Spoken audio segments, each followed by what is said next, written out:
Hello friends, अस्सलाम वालेकुम। आप सबको वेलकम है मेरे चैनल कोड विद इंशाल्लाह में। जैसे प्रीवियसली और हमने जो है डिफरेंट प्रोजेक्ट्स क्रिएट किए थे यूज करते हुए डेटा स्ट्रक्चर एल्गोरिदम को। हमारा जो प्रीवियस प्रोजेक्ट था वो स्टैक डेटा स्ट्रक्चर का था और मुझे उम्मीद है आपको वो प्रोजेक्ट जरूर पसंद आया होगा।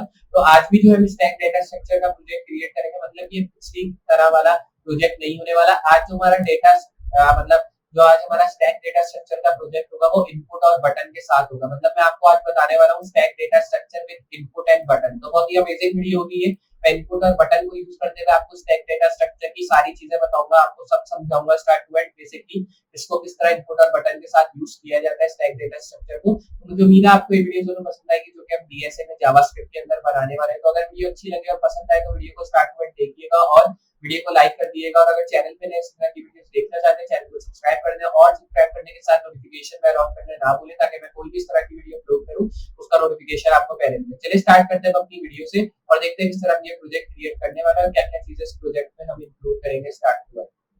तो जैसे कि मैंने आपको बताया कि आज जो है हम स्टैक डेटा स्ट्रक्चर के बारे में जानने वाले। चलिए स्टार्ट करते हैं और देखते हैं स्टैक डेटा स्ट्रक्चर है क्या और बेसिकली इसमें किस तरह हम प्रोजेक्ट्स क्रिएट करते हैं। तो स्टैक डेटा स्ट्रक्चर तो मतलब उसको जानने के लिए हमें सबसे पहले उसकी एक फाइल ओपन कर लेनी है जो कि मैंने क्रिएट की हुई है। तो मैं आ जाता हूँ अपनी फाइल में और नीचे आ जाते हैं, ये रही मेरी स्टैक की फाइल जो कि मैंने ओपन कर ली है। इस फाइल को ओपन करने के बाद मैं इसमें से सारे कोड्स रिमूव कर दूंगा और मैं इस फाइल को अपने डिफॉल्ट गूगल क्रोम ब्राउजर के अंदर ओपन कर लूंगा। तो ये हमारी फाइल आ चुकी है। अगर मैं आपको दिखाऊं तो इसको मैंने अपने ब्राउजर डिफॉल्ट गूगल क्रोम में ओपन कर लिया है। इस फाइल को ओपन करने के बाद मैं इसको करूंगा साइड बाय साइड कुछ इस तरह और मैं इधर से जो है कुछ कोड्स डालूंगा। जैसे मैंने स्टार्टिंग एचटीएमएल के कोड्स डाल दिए इधर। तो ये करने के बाद इधर एक टाइटल दे देंगे। टाइटल में मैं लिख दूंगा स्टैक इन जावास्क्रिप्ट। इस तरह मैं लिख देता हूँ। मतलब स्टैक डेटा स्ट्रक्चर के बारे में आज जान रहे हैं हम लोग डीएसए के अंदर जावास्क्रिप्ट को यूज करते हुए। फिर मैं आ जाऊंगा इसी के नीचे और यहाँ पे मैं स्क्रिप्ट टैग क्रिएट करूंगा। स्क्रिप्ट टैग में मैं जो है डेटा की वैल्यू डालूंगा और इस बार मैं डेटा को एम्प्टी छोड़ दूंगा, इसमें कोई भी वैल्यू पुट नहीं करूंगा सिवाय स्क्वायर ब्रैकेट। तो फिर मैं इधर एक साइज डिफाइन करूंगा, मतलब करंट साइज क्या होगा। तो मैं इधर यूजर का करंट साइज डाल दूंगा डेटा डॉट लेट। ये आ गया करंट साइज। फिर इधर लिखेंगे let max is equals to 5। फिर उसके बाद फंक्शन डालेंगे, फंक्शन की वैल्यू में खुश आ जाएगी और यहाँ न्यू वैल्यू। फिर उसके बाद जस्ट आना है नीचे, यहाँ पे मैं लिख दूंगा इफ करंट साइज और फिर उसके बाद जस्ट ये वाला टैग डालना है। यहाँ मैक्सिमम वैल्यू आ जाएगी। यहाँ अलर्ट का टैग डाला मैंने और यहाँ पे मैं डालूंगा स्टैक इज फुल। ये लिखा फिर इसमें लिखते you can not add plus और फिर इधर मैं लिख दूंगा न्यू वैल्यू। और फिर इधर जो है जस्ट आना है नीचे, यहाँ पे मतलब इस कर्ली ब्रैकेट के नीचे आ जाना है। यहाँ पे डेटा वैल्यू डालनी है और यहाँ मैं लिख दूंगा current size is equals to new value. ये आ गई। फिर इसमें करंट साइज दे देंगे, current size plus is equals to 1 हो जाएगा।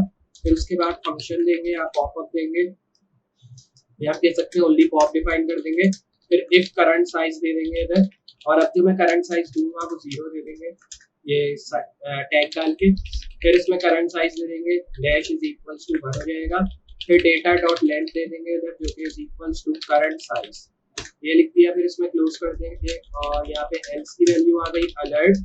अलर्ट में इस बार लिखेंगे स्टैक इज ऑलरेडी एम्प्टी, मतलब स्टैक पहले से खाली है। फिर रिलोड करते हैं, इधर स्टैक इन जावास्क्रिप्ट का टाइटल आ गया। कंसोल में जाते हैं तो आप देखेंगे इधर कि हमें जो है इधर अभी कुछ नहीं दिखता क्योंकि अभी हमने अलर्ट टैग के थ्रू इसमें जो है स्टैक का जो है मतलब एक कमांड डिफाइन किया अलर्ट टैग में। फिर उसके बाद मैं जो है ये करूंगा, मैं स्टैक के नीचे आ जाऊंगा, यहाँ डेटा डालेंगे और यहाँ मैं करंट साइज दे दूंगा।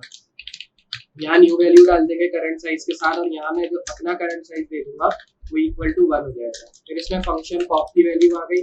पॉप की वैल्यू में जो है अब हमने देख सकते हैं हमने जो है इसमें अलर्ट का टैग ऑलरेडी डाला है। फिर उसके बाद जहाँ पे हमने इस अलर्ट टैग को डाला है अब हमें इसके नीचे आके पुश की वैल्यू देनी है। तो मैं इधर लिख दूंगा जैसे पुश हो गया 20 और यहाँ पे मैं इसी पुश को कॉपी कर लूंगा और फिर उसके बाद मैं करूंगा इसको यहाँ पे पेस्ट। इसको यहाँ पेस्ट किया, पेस्ट किया, पेस्ट किया। यहाँ पे 2 कर दी वैल्यू, यहाँ 10 कर दी और यहाँ 30 कर दी। ये आ गई हमारी रैंडम वैल्यूज। फिर इसमें मैं लिख दूंगा पॉप, फिर इसमें भी पॉप लिख देंगे और फिर पेस्ट करना है, फिर पेस्ट, फिर पेस्ट। यहाँ पे 67 आ गई वैल्यू, यहाँ 23, यहाँ 25। अब आ जाना है नीचे, यहाँ पे पॉप का टैग डाल के इसको कर देना और यहाँ पे भी पॉप का टैग डाल देना। फिर इसको जो है मैं ओपन कर देता हूँ, सेव करना और इधर रिलोड।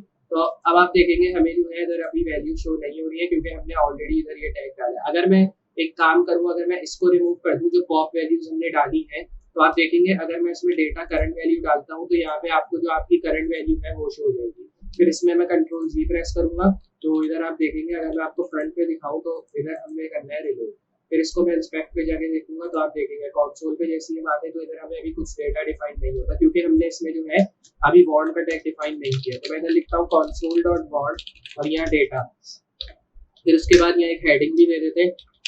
हेडिंग में जो है मैं दे दूंगा H1 और यहाँ लिखेंगे स्टैक इन जावास्क्रिप्ट क्योंकि हम जो है स्टैक डेटा स्ट्रक्चर के बारे में आज की वीडियो में जानेंगे। सेव करके रिलोड करता हूँ तो आप देखेंगे अब हमें डेटा वैल्यू शो हो रही है। जैसे 0 पे 20 वैल्यू शो हो गई, 1 पे 30 शो हो गई और 2 पे हमारी जो वैल्यू है वो 25 इसमें शो करा दी। मतलब 3 डेटा एलिमेंट्स मैंने इधर डाले जो कि मुझे मेरे बॉक्स में मतलब मेरे स्क्वायर ब्रैकेट में शो हो चुके हैं। हालांकि मैंने ऊपर डेटा एलिमेंट में नहीं डाले, मैंने नीचे डिफाइन किया उनको। मैंने कहा 0 से लेके जो है 3 तक मुझे वैल्यूज दो, तो नीचे जो है मैंने पुश टैग में वैल्यूज डाली है और इस पुश टैग की वैल्यूज के थ्रू हमें जो है ये इधर मेरी वैल्यू शो हो चुकी है। और इसने मुझे लेंथ शो करा दी कितनी है, तो 0 लेंथ है तो उसने 0 शो करा दी। 0 से 2 तक इसने इधर लिखा है क्योंकि 0 से काउंट करते हैं, वरना ये 3 वैल्यूज ही हमने डाली नहीं है। तो बेसिकली इस तरह जो है आप स्टैक डेटा स्ट्रक्चर को यूज कर सकते हैं अपने प्रोजेक्ट्स के अंदर। लेकिन खास करके आपको एक कंसोल डॉट बॉन्ड टैग का यूज करना बहुत जरूरी है क्योंकि अगर आप इस टैग को यूज नहीं करते तो आपको एरर शो होंगे। एरर से मुराद मतलब एरर आपको शो नहीं होगा लेकिन आपका जो मतलब जो आपने चीज क्रिएट की है इन टैग्स को लिख के वो भी आपको शो नहीं होगी। तो कंसोल डॉट बॉन्ड डिफाइन कर दें और उसमें डेटा वैल्यू भी जरूर डाल दें। डेटा वैल्यू डाल दें, डेटा डाल दें। अगर डेटा में आपने वैल्यू डाली होगी तो जब आप कंसोल डॉट बॉन्ड में डेटा डालेंगे तो आपको वैल्यू ऑलरेडी शो हो जाएगी। जैसे मुझे 3 वैल्यू शो हो रही है लेकिन मैंने इसके थ्रू नहीं डाली, मैंने वैल्यू पुश टैग के थ्रू डाली है इसलिए मुझे इधर शो हो रही है। लेकिन डेटा टैग फिर भी डिफाइन करना जरूरी है क्योंकि हमने इसके थ्रू लेंथ क्रिएट किया है, अलर्ट क्रिएट किया है, फिर फंक्शंस क्रिएट किए इसलिए। तो मुझे उम्मीद है आपको ये वीडियो पसंद आई होगी और आपको समझ में आया होगा बेसिकली स्टैक डेटा स्ट्रक्चर होता है और किस तरह इसको डेटा स्ट्रक्चर एल्गोरिथम्स में हम जावास्क्रिप्ट के थ्रू यूज कर सकते हैं। तो अगर आपको ये वीडियो पसंद आई और वीडियो अच्छी लगी तो वीडियो को जरूर लाइक कर दें और अगर चैनल पर नए इस तरह की वीडियो देखना चाहते हैं चैनल को सब्सक्राइब कर दें और सब्सक्राइब करने के साथ नोटिफिकेशन का ऑन करना ना भूलें ताकि मैं कोई भी इस तरह की नई वीडियो अपलोड करूँ उसका नोटिफिकेशन आपको पहले मिले। तो मैं मिलता हूँ अगली वीडियो में इसी तरह की अमेजिंग और अद्भुत चीजों के साथ। तब तक के लिए अल्लाह हाफिज।